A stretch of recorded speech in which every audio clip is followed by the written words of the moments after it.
today we're going to be tackling the question, what happens if your car doesn't appear to run anymore?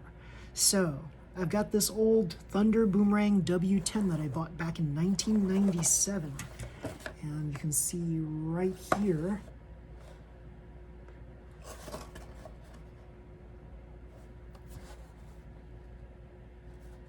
copyright 1997. This is a very old car, so I guess we can call it vintage. So I put batteries in the car and I spun it up and the wheels spun and I set it on the ground and the thing moved, like putted along until it basically stopped. And I was like, what is going on here? There's something strange going on with my car. I don't know what's going on. What could it be? So I opened it up, took a look at the motor, and I said, maybe it's the motor. So I changed the motor. I changed it from a hyperdash motor to a torque-tuned motor. And same thing happened. It would run for a little bit and then just basically come to a stop. And I was like, what is going on here? So I was like scratching my head over the thing, and I was like, okay, it's not the motor. So it's got to be something else.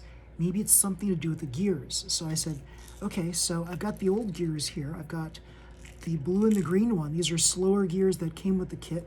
And so I exchanged my black and salmon colored gears for these, and still the same thing happened. The car would run for a little bit, maybe like a foot or two, and then it would stop. And I was like, this is weird. What's going on here?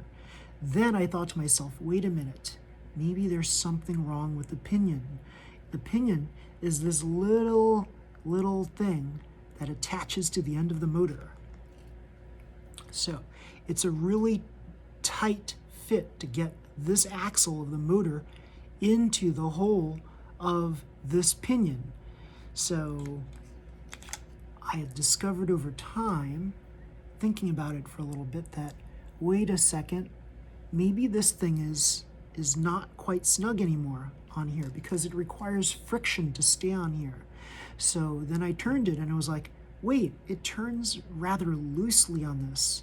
Maybe this is not turning at all on the spindle. Maybe it's turning, but this pinion's not spinning at all, and it's not hitting these little cogs, these gears right here. So I was like, wait a second, is there a crack in this pinion? So I looked closely at it, and you can't really see it here, but if I run something like this through it, maybe a pair of scissors, let's see, and I poke it through, you'll see I've got this little tiny crack right here, and you can see it.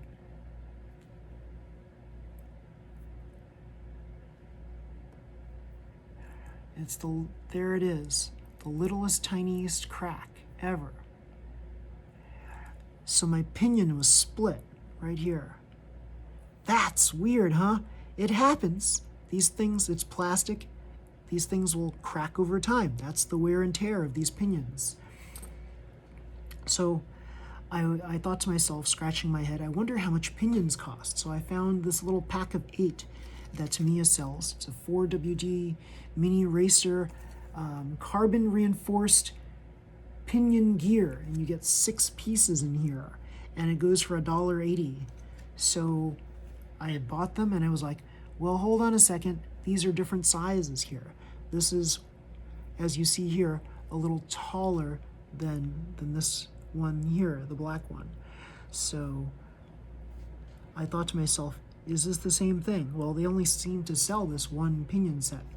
So bought it, brought it home, and yeah, it's a snug fit. I managed to get this onto the end of the motor, and lo and behold, it worked. I put my hyperdash motor back in, started it up. This is much faster sounding than it was before. Before, this would eventually stop spinning. This has got some good power in it now. And I ran it across the room. It flew like a bat out of hell. It's not super fast. This car is weighty. As you see here, the old style of cars had these kinds of um, rollers on it. These are plastic, and they've got what appears to be just plastic ends, or rubber. They could be rubber, I don't know. They feel like they could be potentially rubber or plastic. So these are like little cheap plastic things here. I've got metal ones. I've got a box full of gear that I paid a lot of money for to upgrade various cars, but I'm going to concentrate my efforts on trying to upgrade this beast right here. This is the advanced pack, the Neo VQS.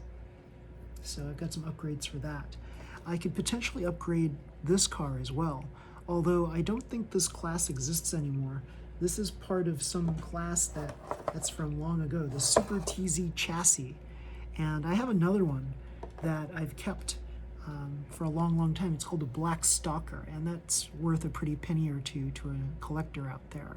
So it's the Black Stalker is unassembled, and it's still, all the parts are still in their plastic. So yeah, so I decided long ago back in '97 to buy two of them, and I just built this one because this one looked like the cooler of the two, and it's got nice little buggy wheels right here. And yeah, I've seen a lot of Tamiya racers that look somewhat like this, and I was so glad that I was able to figure out that it was just a pinion problem and not something deeper, such as maybe one of the gears or two of the gears are kind of like out of whack.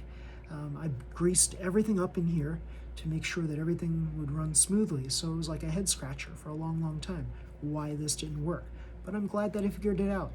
It just took a little bit of patience, thinking about this whole situation, thinking about what's involved with moving mechanical parts.